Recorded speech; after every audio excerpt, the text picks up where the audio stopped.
자, 오늘 토라 포션 578이 다시 조금만.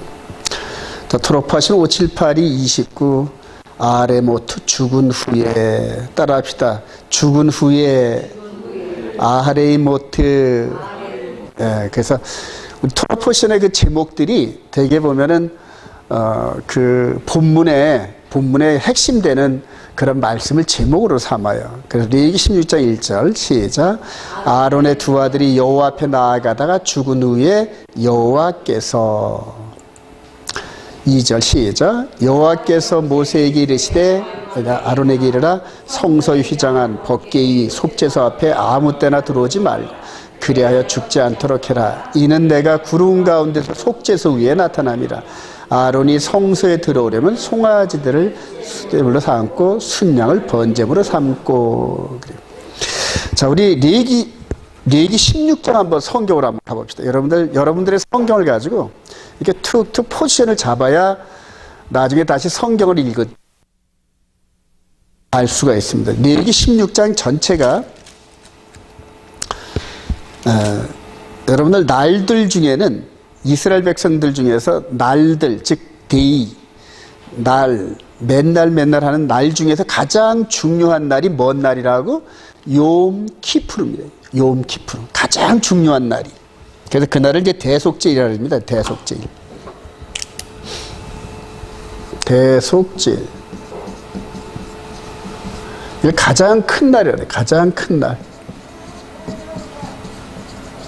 가장 큰 날이 뭐냐? 중요하다는 겁니다. 가장 중요하다는. 가장 중요해요. 자, 그러면 사람 중에 가장 중요한 사람을 누구라 칭할까요? 사람 중에는 대제사장. 사람 중에는.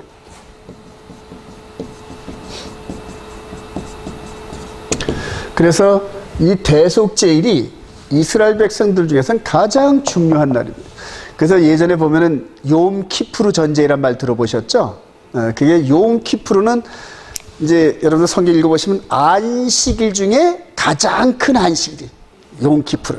그래서 이날 대속죄일 행사를 하는데 아랍 군대가 쳐들어왔단 말입니다. 1973년도에. 근데 이스라엘 백성들이 그날 총을 못 잡은 거예요. 총을 못 잡고 탱크를 타지를 못하고 그냥 그대로 있는 거예요. 하나님 말씀을 지키느라고. 그래가지고 초반전에 아주 굉장한 불리한 전황이었는데 욤 키푸르 지나고 난 다음에 그 이튿날부터 반격을 시작해가지고 기적 같은 승리를 이룬 날이 바로 욤 키푸르 전쟁입니다. 그러니까 이스라엘 백성들이 자기 생명보다 더 귀중하게 여기는 그날이 대속죄일. 그리고 대속죄일의 주인공은 누구다? 대제사장입니다. 그래서 저는 나름대로 구약 성경 중에 가장 중요한 대목이 레위기 16장이라고 봅니다. 레위기 16장. 한번 여러분들 레위기 16장 한번 이렇게 쭉 스킵을 한번 해보세요.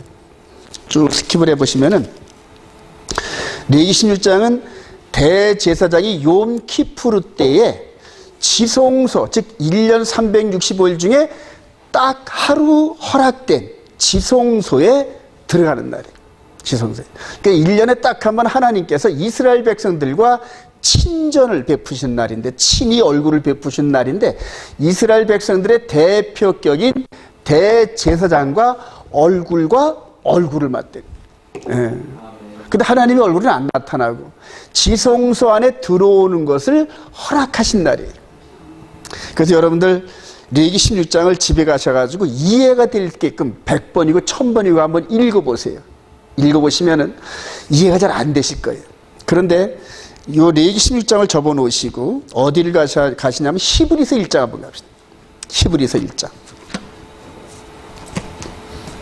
이스라엘 백성들도 이 욤 키푸르 레위기 16장을 1000번, 10,000번 또 실습을 하면서도 이게 뭘 의미하는지를 몰랐어요, 여러분.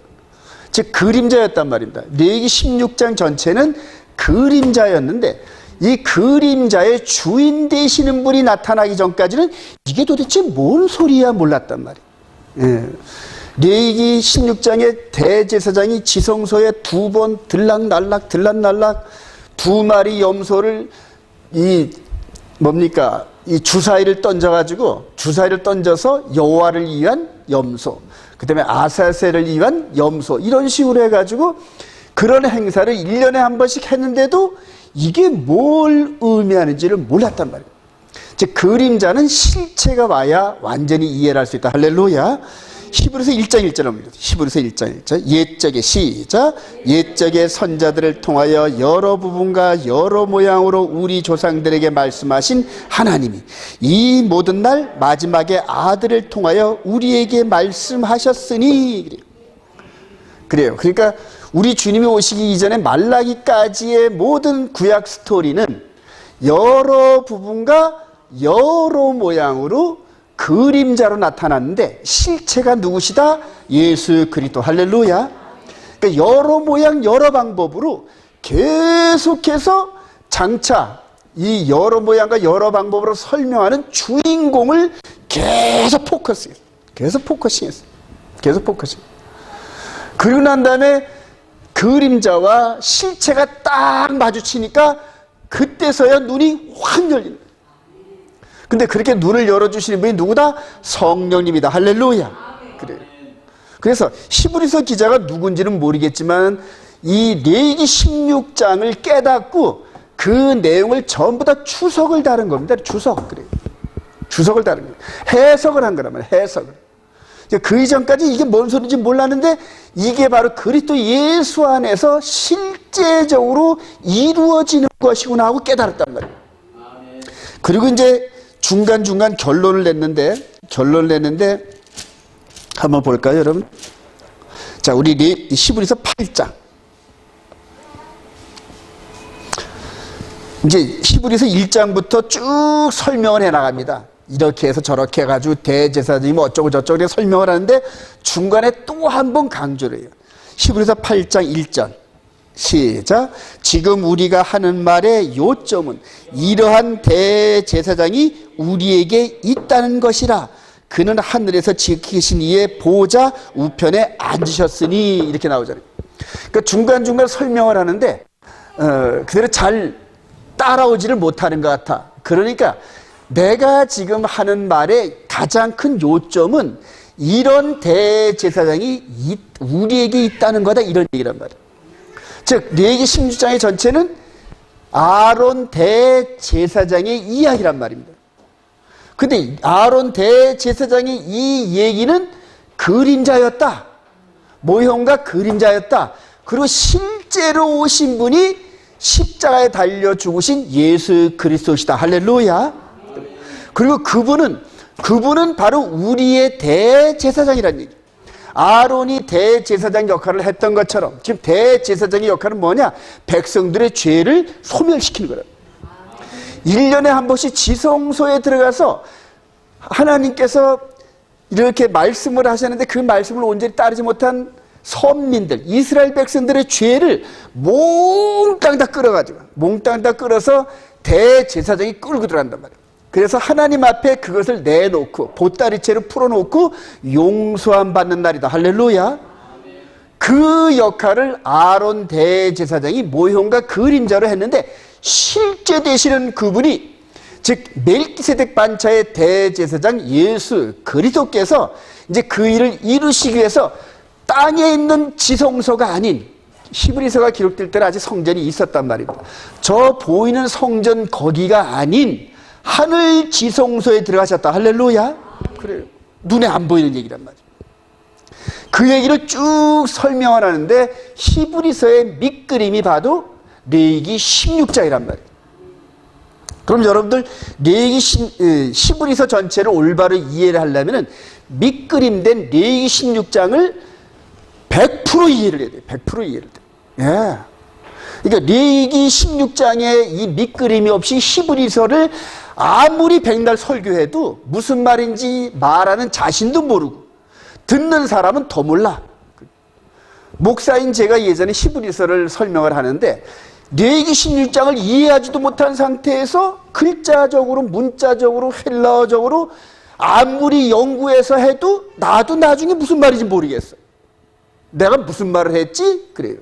그러니까 히브리서 1장부터 끝까지 전체적인 면을 하나의 도면에 그린 그림처럼 보고 설명을 해줘야 되는데 그렇게 볼 수 있는 눈이 없다 보니까 여기서 뚝, 여기서 뚝 이런 식으로 해가지고 우리가 이렇게 살자 뭐 하는 모범적인 요런 교훈적인 설교 외에는 못했단 말이에요. 근데 이 히브리서 전체의 그림을 레위기 16장하고 딱 그림을 매칭을 딱 시켜보니까 그래요. 과거 이스라엘 백성들을 통하여 하셨던 여러 모양과 여러 방법이 이제는 그리스도 예수 안에서 눈에 보이지 않는 영적 세계를 비추는 말씀이더라. 할렐루야. 그리고 히브리서 기자가 본 것처럼 저와 여러분들도 볼 수 있다는 얘기예요, 여러분. 왜 히브리서 기자만 이거를 깨닫는 거예요? 아니에요. 레위기 16장 이 부분을, 즉 이스라엘 백성들을 통하여 역사하시는 이 구약 시리즈를 충분히 이해하고 나면은 그 다음에 성령의 도우심을 통하여 예수 그리스도를 이해할 수가 있는데, 예수 그리스도의 초림 그리고 하늘로 올라가셔가지고 2000년이 지나는 그 기간, 그리고 예수 그리스도의 재림까지 한눈에 볼 수 있다. 할렐루야. 성경 바로 그거란 말이에요. 그러니까 과거와 현재를 깨닫게 하고 더불어서 미래를 조명할 수 있는데, 현재 우리들한테 장차 나타날 주의 재림은 미래이지만, 우리한테는 미래이지만은 레위기 16장에 아론 대제사장이 용키프로 사역하는 이것을 충분히 이해를 하면은 주의 재림도 과거처럼 볼 수 있다. 할렐루야. 그러니까 미래를 과거에 되어진 일을 비추어서 볼 수 있다는 얘기예요, 여러분. 그러니까 오류가 없다는 얘기. 즉 계시록을 해석하는데 오류가 없는 해석을 할 수 있다. 할렐루야. 밑그림이 있기 때문에. 그래서 오늘 서두 부분에 이렇게 말씀을 드린 이유는 이거를 들으시면서 이 내용들을 쭉 들으시면서 요 아론 대제사장의 1년에 한 번씩 아론 계열의 대제사장의 지성소에 들어가서 하는 이 사역이 바로 예수 그리스도로 말미암는 완결편의 예고편이구나, 이걸 깨달으시길 소망합니다. 그래요. 성경은 그렇게 전부 다 된 얘기. 자, 레위기 10장 2절 시작. 여호와께서 모세에게 이르시되 네 형 아론에게 이르라 성소의 휘장한 법궤의 속죄소 앞에 아무 때나 들어오지 마. 그리하여 죽지 않도록 하라. 이는 내가 구름 가운데서 속죄소 위에 나타나며 아론이 성소에 들어오려면 숫송아지를 속죄 제물로 삼고 순양을 번제물로 삼고, 즉 아무 때나 또 하나님이 지시하신 규례대로 따라가지 않으면 어떻게 된다? 죽는다는 얘기입니다. 그래서 대제사장이 지성소 들어갈 때는 먼 방울을 달고 간다? 금방울을 단단 말이에요. 그러니까 치마 같은 이 세마포 옷 밑에 금방울을 달아가지고 대제사장이 한 번씩 걸을 때마다 짱그랑 짱그랑 짱그랑 짱그랑 소리가. 그리고 지성소는 대제사장 외에는 못 들어가니까 만약에 지성소에 들어간 대제사장이 죽으면 어떻게 될까요? 시체를 못 끌고 오잖아요, 여러분.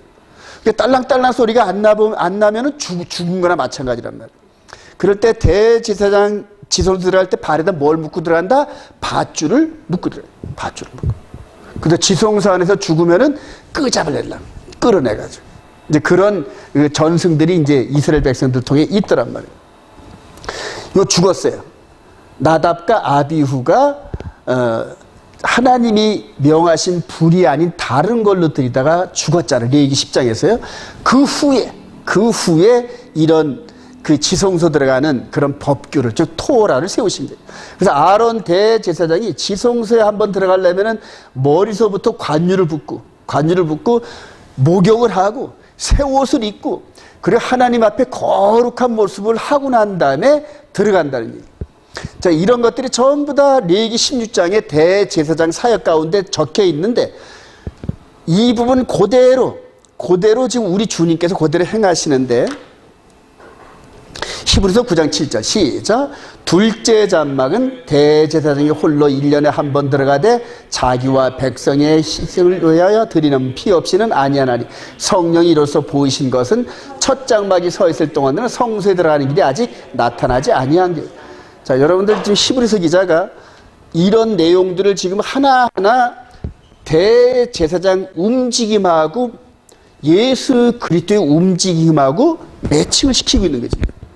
자, 그래서 히브리서 기자가 요거 갖고 설명을 하고 있는 거예요. 무슨 얘기냐? 9장 9절 시작. 이 장막은 현재까지의 비우니 이에 따라 드리는 예물과 제사는 섬기는 자를 그 양심상 온전하게 할 수 없니. 이런 것은 먹고 마시는 것과 여러 가지 씻는 것과 함께 육체의 예법일 뿐이며 개혁할 때에 맡겨둔 것이니라. 그래서 아론 대제사장과 레위지파를 중심으로 이루어지는 성전의 제사는 한마디로 말해서 뭐다? 육신의 예법일 뿐이며, 즉 육신의 예법이라니. 근데 이 육신의 예법, 이렇게 이스라엘 백성들이 성전에서 드리는 그 제사를 가지고 하나님의 선민 백성으로 프라우드하게, 우리는 하나님의 선민이야, 너희들은 율법도 없는 개지, 이방인들한테 그렇게 멸시했단 말이에요. 근데 그런 모든 예법은 육체의 예법인데, 그 육체의 예법은 드리는 자의 양심을 온전하게 할 수 없나니, 이렇단 말이에요. 즉 마음의 법까지는 깨끗하게 할 수 없다, 그 얘기래요. 그러니까 완전하다, 불완전하다. 불완전하다는 거예요, 여러분. 그래서 예수님께서 내가 이렇게 아론 대제사이나 성전 제사법을 폐하러 온 줄 아느냐? 아니야, 폐하러 온 게 아니라 완전케 하러 왔다. 할렐루야. 이런 걸 이해를 해야 돼요. 폐하러 온 게 아니란 말입니다. 완전케 한 거란 말이에요. 그럼 우리는 지금 예수 그리스도의 십자가를 말미암아 이게 저 폐에 따르고 안 지켜도 된다, 이런 식으로 배웠는데, 요 불완전한 법을 완전한 법으로 우리에게 가르쳐 주시고 우리가 그대로 그 제사를 따라가라는 얘기예요, 여러분. 그 로마서 12장에 보면 이제는 너의 몸을 거룩한 산 제물로 드려라. 너희들이 이 영적 제사이니 영적 예배니 이런 것들이 전부 다 이런 걸로 바뀌었다는 얘기예요. 우리가 이제는 영과 진리 안에서 드리는 예배가 이전에 이 백성들이 성소에서 드리는 제사와 똑같다는 얘기예요. 이해가 되시나요, 여러분? 그래서 요 아론 대제사장이 욤키프르 때 행하는 요런 행동들, 요 머리에다 기름을 부을 받으면서 거룩한, 즉 구별된 관유를 몸에다 부으니까는 아론 대제사장이 거룩해지잖아요, 여러분. 그것까지도 그대로 흉내낸 게 뭐다?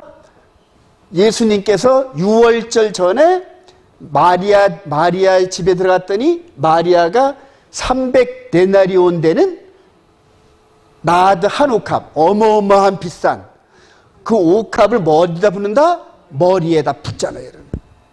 그러니까 여기에 가룟 유다가 아니 그 비싼 거를 그렇게 허비하냐 그럴 때, 예, 미스터 유 가만 내비도 이 여인은 나의 장사를 위해서, 그리고 이제 이 복음이 증거되는 곳마다 이 여인의 아름다운 행동이 같이 함께 전파될 거야, 이렇게 얘기를 했잖아요, 여러분. 자, 여기에서 이 머리에 기름 부음과 아론 대제사장이 머리에 기름 부음과 같나요, 틀리나요? 같아요, 여러분. 여러분, 이 복음서에서 이 여인이 이렇게 기름 부은 이것을 헌신이니 뭐니 이런 식으로 해서 우리도 이렇게 헌신합시다, 이렇게 설교하는 거는 반은 맞고 반은 틀리단 말이에요. 이런 복음서에 기록된 이런 모든 내용들을 모형과 그림자로 구약과 비춰서 이 꼴을 시키는 그림을 자꾸 찾아내야 돼요. 그러면서 지금 히브리서 기자를 통하여서 이분이 지금 그럼 머리에 관유를 부음받는 거는 아론 대제사장이 지성소 들어가기 전에 머리에 기름 부음받는 그 행위와 똑같은 절차를 밟고 있는 거다, 이렇게 이해하시기 바랍니다. 예. 이렇게 하면서 그러면 우리의 관심이 예수님의 행적, 여기에서 어디를 찾아간다? 구약의 예수님의 행적과 똑같은 부분을 자꾸 찾는단 말이에요. 자꾸 찾는단 말이에요. 바로 예수님께서 모세와 시편과 선지서에 기록된 나에 대한 모든 기록을 내가 성취시켜야 된다는 걸 너희가 알지 못하느냐? 이렇게 얘기를 하잖아요. 그럼 우리들은 보통 십자가만 갖다 대입을 하잖아요. 아니에요.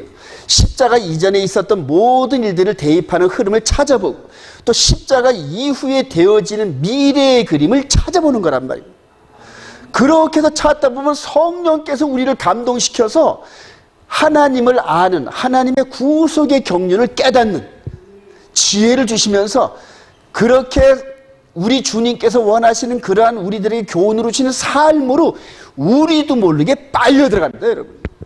누가 끌고 들어가신다? 성령께서 끌고 가신다. 할렐루야. 그래서 우리 안에 착한 일을 하신 이가 누구냐면 성령님이란 말이에요. 우리 안에 착한 일을 하신 그분이 이 말씀의 흐름으로 이끌어서 예수님을 만나게 하고 하나님 나라의 아름다움을 보게 하고 그리고 우리가 피동적인 수동적이 아닌 능동적인 그런 삶으로 예수님의 남은 생애를 우리가 살아드리는 거란 말이에요. 할렐루야. 그때 성령의 충만함이 우리와 함께합니다. 그래서 구원은 뭐냐면 하나님과 함께 그가 보내신 예수 그리스도를 올바로 아는 것이란 말이에요. 올바로 알아야 올바로 깨닫고 그리고 최종적으로 예수 그리스도의 대적자인 마귀를 우리 예수님이 이기신 것처럼 우리도 이길 수 있다. 할렐루야. 남편 대신 그분이 이겼는데 신부되는 우리가 못 이기면 안 되잖아요, 여러분. 그래서 하나님 아버지 앞에 갈 때는 마귀를 이긴 아들 예수 옆에 있는 신부도 마귀를 이기더란 말이에요. 그래서 계시록 7개에 보면 이기는 자는 계속 성령님께서 이기는 자에 대해서 강조를 해요. 그 이기는 힘이 어디서 나오느냐? 성경을 올바로 아는 데서 나오는 거란 말이에요. 오늘 그래서 너무너무 중요한 사실인데 하여튼 잘 따라오시길 바랍니다. 히브리서 9장 11절 시작. 그리스도께는 장래 좋은 일의 대제사로서 손으로 짓지 아니한 것 곧 이 창조에 속하지 아니한 더 크고 온전한 장막으로 말미암아 염소와 송아지의 피로 하지 아니하고 오직 자기의 피로 영원한 속죄를 이루사 단번에 성소에 유월절 어린 양으로 죽으시기 전에 이런 행사를 했어요. 지성소에 들어가기 전에 아론 대제사장이 머리에 기름을 부음받고 똑같이 해주기는. 그러니까 성경은 그림 언어예요, 여러분. 이런 그림들을 통하여 우리로 하여금 하나님의 구속의 경륜을 깨닫게 하신 거란 말이에요. 예, 잘 따라오시기 바랍니다. 자, 이 기름 부음을 받고 난 다음에 이제 순순히 유월절 새 언약을 이렇게 우리에게 말씀하시고 잡혀서 본디오 빌라도에게 고난을 받고 이런 식으로 하면서 이제 유월절 양으로 이렇게 희생되시는 그 십자가의 죽으심만으로 끝난 게 아니라 부활하시고 제자들과 40일 있다가 어디로 올라가셨다? 하늘로 올라가셨답니다. 자, 이 장래 좋은 일의 대제사장, 아론 대제사장, 예수 그리스도 대제사장, 동물의 피로 지성소에 들어갔는데 자기 피로 하늘 지성소로 들어가시고 그 다음에 자기의 피로 영원한 속죄를 이루시고 여기는 매년마다 똑같은 피를 짐승의 피를 흘려야 되는데 이분을 통하여서 영의 예법은 단번에 흘리신 피로 더 이상 피를 흘릴 필요가 없다. 할렐루야. 그게 바로 히브리서의 해석서입니다. 해석서. 이제 더 이상 이분의 피 외에는 다른 피가 필요 없으니까 더 이상 피를 흘릴 필요가 없다는 얘기예요, 여러분.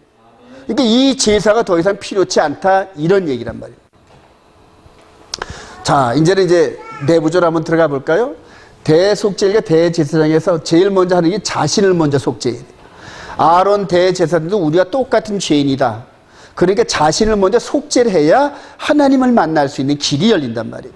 자, 레위 10절 11절 시작. 아론은 자기를 위한 속죄제의 수송을 드리되 자기와 권속을 위하여 속죄하고 자기를 위한 그 속죄제 숫송아지를 잡고 향로를 칭하여 여호와 앞단에서 피운 불을 그것에 채우고 또 두 손에 곱게 간 향기로운 향을 채워가지고 장 안에 들어가서 여호와 앞에서 분향하여 향연으로 증거계 위 속죄소를 가르게 할지니 그리하면 그가 죽음을 면할지니. 향연으로 증거계, 그러니까 향연이 뭐냐면 이렇게 향 피우는 거 있잖아요. 이렇게 이걸 흔들고 들어가잖아요. 저 러시아 정교회나 그리스 정교회 이제 사제들이 보면은 이렇게 흔들면서 연기가 나오는 게 있단 말이에요. 그걸 얘기하는 거예요. 대제사장이 지성으로 들어갈 때는 이렇게 향불을 피워가지고 자기 몸하고 하나님하고 사이에 뭐를 만들어라? 이렇게 장막을, 이 연기를 만들어서 직접 대면하지 않는 이런 부분들. 그러니까 하나님은 너무 거룩하시단 말이에요. 너무 거룩하시. 그래서 우리가 죄인된 우리를 만날 때는 그런 식으로 벽을 세워 놓으신단 말이에요. 나중에 우리 주님께서 하늘로 올라가실 때도 뭘로 가려지더라? 구름으로 이렇게 가리잖아요. 그런 것들이 전부 다 1.1도 변함없는 예수 그리스도의 사역인데, 대제사장이 1년에 한 번씩 이 지성소로 들어갈 때, 이렇게 하라는 얘기예요. 먼저 자기를 위하여 가장 비싼 재물, 숫송아지 한 마리를 잡으라는 얘기예요. 자기 죄를 위해서. 그래서 잡고 난 다음에 그 피를 뿌리고 자신이 먼저 속죄함을 받고 난 다음에 지성소 휘장 안으로 들어갈 수가 있어요. 이게 바로 이 성소 안에 있는 요 성소, 여기는 지성소. 1년에 한 번 딱 들어가는 거예요. 자, 들어가서는 또 요 하나님의 영광에 임재하는 상징이 요 속죄소, 요 위에다가 피를, 즉 숫송아지의 피를 7번 뿌립니다. 7번 계속 뿌립니다. 나는 죄인입니다. 그 죄를 이 숫송아지가 대신 덧입어서 그 피를 가지고 여기 들어왔나이다. 이렇게 하면서 첫 번째 사역이 뭐냐면 자기 죄를 위해서, 자기 죄를, 첫 번째 자기 죄를 위해서 유념하시길 바랍니다. 자, 그런데 우리 주님께서도 죽으시고 난 다음에 부활하셨단 말입니다. 부활로 끝나면 거기서 끝난 게 아니라 요 마리아가 만질라 그러니까 Don't touch, 만지지 마라. 내가 아직 아버지 앞에 갔다 오지를 못했어 그랬단 말이에요. 이해가 되시나요, 여러분? 그러니까 이거를 지금 이 밑그림이 없이는 이해할 방법이 없어요. 그러니까 먼저 제사장은 2번 들어가야 되는데 먼저는 자기 죄를 위해서. 근데 이분도 똑같이 자기 죄 때문에 피를 가지고 들어갔는데 히브리서 기자는 죄는 없으신 분이다 이렇게 얘기를 한단 말이에요. 죄는 없으신 분인데 레위기 16장에 지성소에 들어가는 대제사장의 패턴을 그대로 따르기 위해서 이렇게 하셨다 이렇게 부연 설명을 합니다, 여러분. 예, 이해하시기 바랍니다. 요한복음 20장 10절 시작. 예수께서 마리아야 하시기를 마리아가 돌이켜 히브리 말로 라보니 아니 예수께서 이르시되 나를 붙들지 말라 내가 아직 아버지께로 올라가지 아니하노라. 너는 내 형제들에 가서 이르되 내가 내 아버지 곧 너희 아버지 내 하나님 곧 너희 하나님께로 올라간다 하시니 자신을 위해 대제사장이 자신을 위해 드린 것처럼 첫 번째 이 숫송아지가 죽은 것처럼 그래서 이분도 올라가실 때는 숫송아지 피가 아닌 자신의 피를 가지고 하나님 앞에 올라갔다. 자신의 피를 가지고. 그림이 이해가 되시나요, 여러분? 예. 자, 또 이제 2번째 백성들을 위해서 또 들어갑니다. 백성들을 위해서. 레위기 16장 15절 시작. 또 백성을 위한 속죄제 염소를 잡아 그 피를 가지고 장 안에 들어가서 그 숫송아지 피로 행하같이 그 피로 행하여 속죄소 위와 속죄소 앞에 뿌릴지니 곧 이스라엘 자손의 부정과 그 범한 모든 죄를 인하여 지성소를 위하여 속죄하라. 그가 지성소에 속죄하러 들어가서 자기와 그 권속과 이스라엘 온 회중에게 속죄하고 나오기까지는 누구든지 회막에 있지 못할 것이며. 이거 굉장히 중요합니다, 여러분. 2번째 지성소에 들어갈 때는 백성들의 죄를 위한단 말이에요. 근데 백성들을 위해서 지성소에 들어갔다 나오기까지는 누구든지 회막에 있지 못한다는 얘기예요. 누구든지. 예. 그러니까 이 회막 안에는 오직 대제사장 한 사람만 들어가요. 한 사람만 들어가요. 첫 번째 자기 죄를 위해서 먼저 들어갔다가 2번째 여호와를 위한 염소. 그러니까 염소 2마리 중에 이 주사위를 던져가지고 여호와를 위한 염소는 먼저 죽는단 말이에요. 그 염소를 잡아가지고 그 피에다가 이스라엘 백성들의 모든 죄를 담는단 말이에요. 모든 죄를 다 담아가지고 하나님 앞에 이제 들어가는 거예요. 그래서 하나님 앞에 용서함을 받는 그 시간 동안에는 이스라엘 백성들은 밖에서 뭐 하느냐? 금식하면서 애통해하면서 회개하는 시간을 간단 말이에요. 네. 대제사장이 나오기 전까지 내 죄가 회개가 돼야 돼. 하나님 앞에 내 회개가 연락이 돼야 돼. 그러니까 애통하면서 1년 동안 지은 죄를 전부 생각하는 거죠. 전부 생각하는 거예요. 1년 동안 누구한테 욕한 거, 누구 돈 떼어먹은 거, 거짓말한 거, 하여튼 이 십계명 안에 지어진 이 말씀을 벗어난 이것을 계속 묵상하면서 회개하는 거예요. 자기를 괴롭게 하고 그래요. 이해가 되시면 아멘. 언제? 2번째 지성소에 제사장에 들어갔다 나오기 전까지 자기 죄를 회개하는 사역을 계속하는 겁니다. 2번째 들어가서 여호와를 위한 염소의 피를 가지고 또 똑같이 처음 숫송아지 피처럼 똑같이 뿌린단 말이에요. 그럼 이제 하나님께서 먼저는 이 아론 대제사장이 죄를 용서해 줬고 2번째는 이스라엘 백성들의 죄를 용서해 주셨단 말이에요. 그리고 나서 용서가 끝나고 나면 누구를 내보낼까요? 대제사장이 이제 나가도 좋다 하는 사인을 받고 대제사장이 사역을 마치고 나오는 그런 과정들이 바로 용키푸르에 되어지는 일들이에요. 자, 똑같죠 이거가. 여기서는 이 아론 대제사장이 염소의 피를 가지고 들어갔는데 두 번째 지금 첫 번째는 갔다 왔는데 갔다 오는 모습은 안 보이고 말씀으로만 하셨어요. 두 번째 제자들과 함께 40일 있다가 어디로 올라가신다? 지성소로 몇 번째? 두 번째 들어갔어요. 누구 피를 가지고? 자신의 피를 가지고. 이해가 되시면 아멘.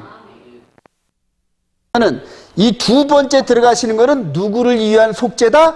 백성들을 위한 속죄란 말이에요.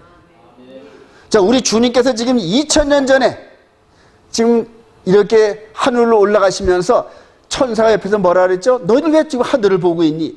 하늘로 올리우심을 받은 이 예수는 올라가신 모습 그대로 내려오시라. 할렐루야. 그래요. 왜냐하면 이 지성소에 들어갔던 이 대제사장의 옷이 이 안에 들어갔다 바꿔 입고 나오나요? 그대로 입고 나오나요? 그대로 입고 나와요, 여러분. 지금 대제사장 사역을 하시는 이분이 올라가신 모습 그대로 나오시는 거란 말이에요. 자, 그런데 나오는 기간이 하루가 걸릴지 이틀이 걸릴지 몰라요, 여러분.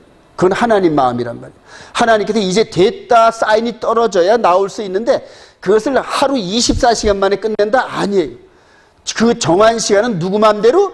하나님 마음대로란 말이에요. 그래서 오직 하나님께서만이 주의 재림을 아시는 거예요, 여러분. 네. 자, 두 번째 2000년 전에 들어가셨는데 베드로 사도의 말에 의하면은 하루가 1000년 같고 1000년이 하루 같아요. 그러면 우리 주님이 올라가신 지 지금 며칠 지난 거예요? 아직 이틀이 안 지난 거예요. 네, 이틀이 안 지난 거예요. 자, 이 대제사장도 두 번째 들어갔다 나오는데 이틀이 안 지났단 말이에요. 이런 식으로 비유가 되시나요, 여러분? 큰 그림으로 보세요. 작은 그림은 여러분들이 성경을 읽으면서 여러분들이 은혜 받은 대로 인테리어를 하세요. 근데 이 큰 그림은 이렇게 골격을 맞춰 놓으시는 그런 과정들이 여러분들이 필요합니다. 네. 자, 이렇게 해서 누구든지 회막이 잊지 못할 것이며 그래요. 사도행전 1장 7절 시작. 때와 시기는 아버지께서 자기의 권한에 두셔서 너희가 알 바 아니요 오직 성령이 너희에게 임하시면 너희가 권능을 받고 예루살렘과 온 유대와 사마리아 땅끝까지 이런 내 증인이 되리라 하시니라. 이 말씀을 마치시고 그들이 보는데 올려져 가시니 구름이 그를 가리어 향연으로 보이지 않게 했던 것 똑같은 모습이잖아요, 여러분. 우리 주님께서 다시 오실 때는 결혼 비유입니다, 여러분. 이스라엘 백성들의 결혼 비유는 뭐냐면은 신랑과 신부가 정혼을 하고 아버지가, 즉 신랑의 아버지가 정한 때까지 서로 떨어져 있습니다, 여러분. 떨어져 있는데 쭉 아들의 행적을 지켜봐요. 그래서 과연 한 가정을 이끌고 한 아내를 맞이하면서 한 가정을 이끌 만한 그러한 경륜이 섰는지 안 섰는지 확인하는 절차가 필요한데 계속 아들을 지켜봅니다. 그리고 그 아들은 그동안에 집을 짓는다 그러더라고요.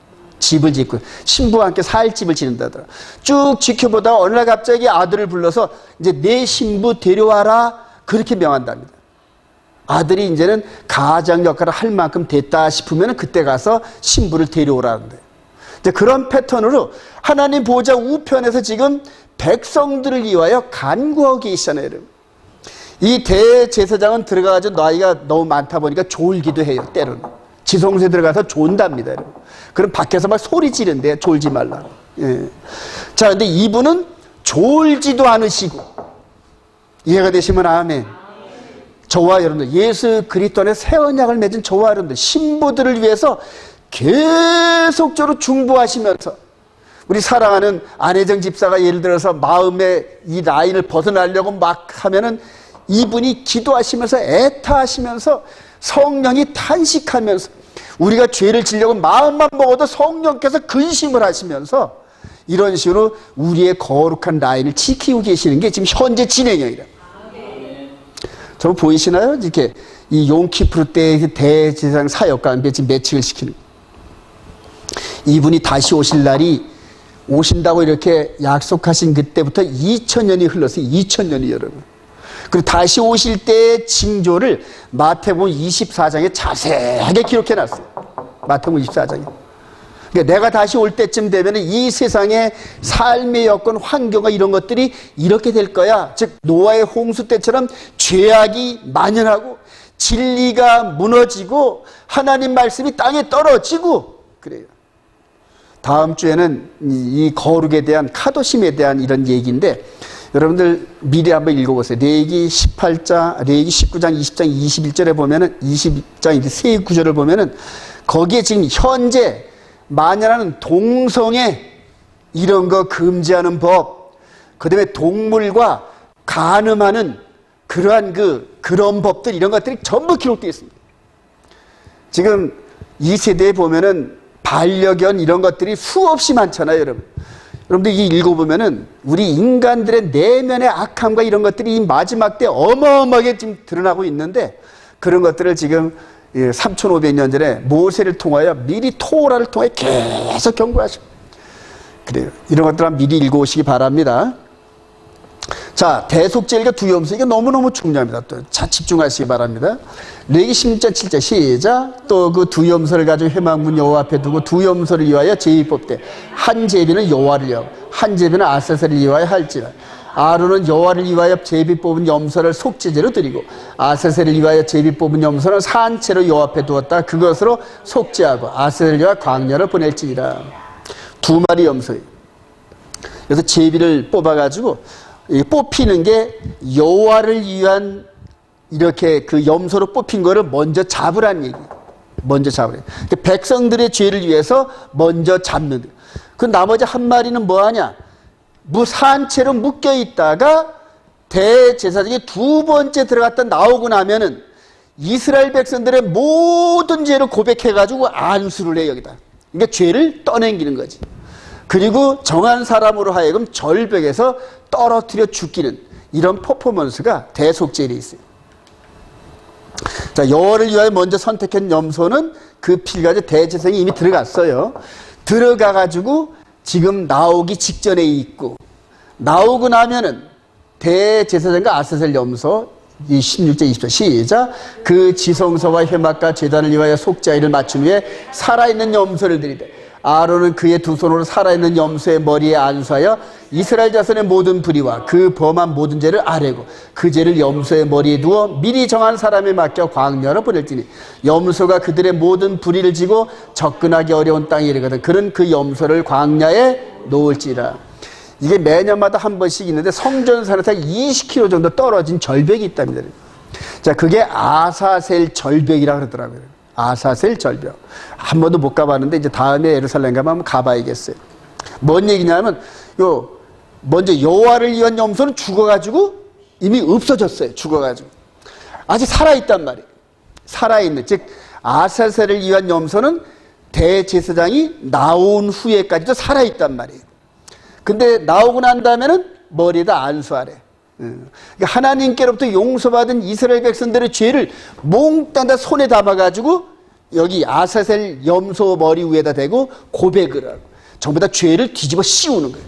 뒤집어 씌우는 거예요. 자, 그리고 그것을 정한 사람으로 하여금 끌고 가는데 그동안 꽁꽁 묶여있던 염소가 잠시 풀려나. 왜냐면 안고 갈 수는 없잖아요. 끌고 가야 되니까 묶였던 곳에서 풀어가지고 20km 떨어진 절벽을 향하여 심세고 정한 사람이 끌고 간단 말이에요.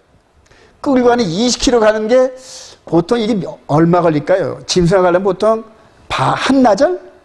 그러니까 한 너댓 시간은 끌고 가야 될 거예요. 너댓 시간. 너댓 시간을 죽음을 향하여 가고 있는 이런 과정들. 잠시 묶였던 것을 풀려나게 하고 여러분 잠시 풀려납니다. 여러분 강조하는 거 여러분 들으시기 바랍니다. 계시록 20장에 보면 1000년이 끝난 후에 잠시 마귀가 풀려나는데 곡과 마곡의 전쟁을 벌여요. 이런 것들이 전부 그런 암시입니다. 절벽에서 정한 사람이 절벽에서 떨어지면 밑에는 이 바위가 이제 이빨처럼 튀어나와 있답니다. 이빨처럼 튀어나와서 떨어뜨리면 거기에 박혀 죽는답니다. 여러분.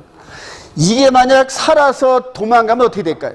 큰일 납니다. 여러분. 큰일 납니다. 왜냐하면 죄를 껴안은 이 염소가 살아서 도망가면 죄가 살아있는 거거든. 자, 마지막 이제 그림이 너무 멋있는 그림들이 나옵니다. 이게 욤 키푸르 때, 대속죄일 때 대제사장 사역입니다. 이게. 이해가 되시면 아멘. 여러 모양과 여러 방법으로 말씀하셨던 그 하나님이 마지막 때 누구를 통하여? 아들을 통하여 이런 것들이 실제로 이루어집니다. 이런 것들이. 예. 자, 지상의 성소와 하늘 성소의 대제사장. 히브리서 9장 11절 시작. 그리스도께서는 장래 좋은 일의 대제사로서 손으로 짓지 아니하고 곧 이 창조에 속하지 않은 더 크고 온전한 장막으로 말미암아 염소와 송아지의 피로 하지 아니하고 오직 자기의 피로 영원한 속죄를 해서 단번에 성소에 들어가셨네요. 요걸 비유를 해가지고 이분이 지금 이렇게 6월절 어린 양으로 죽으셨다가 장사됐다가 부활하시고 나서 40일 만에 올라가셔서 지금 뭐 하시느냐?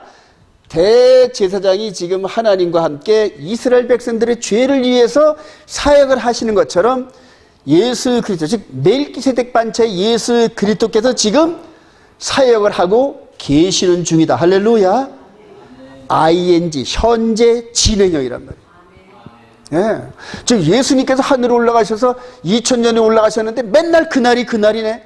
그러면서 마지막 때가 되면 주의 재림이 어디 있어? 휴거가 어디 있어? 다 그런 거 쓸데없는 이런 식으로 주의 재림을 그때 희석시키려는 말들이 많이 나온다 그럽니다. 이분이 지금 계속 그 사역을 하고 계셔요. 지금 그 사역을 하고 계셔요. 현재 진행형이란 말이에요. 이렇게 욤키푸르 때 제사를 지냈던 이 패턴대로 골고다에서 죽임을 당하신 그 피를 가지고 하늘 지성소에서 대제사장 사역을 하고 계셔요. 시편 111편 한번 갑시다. 시편 110편. 시편 110편.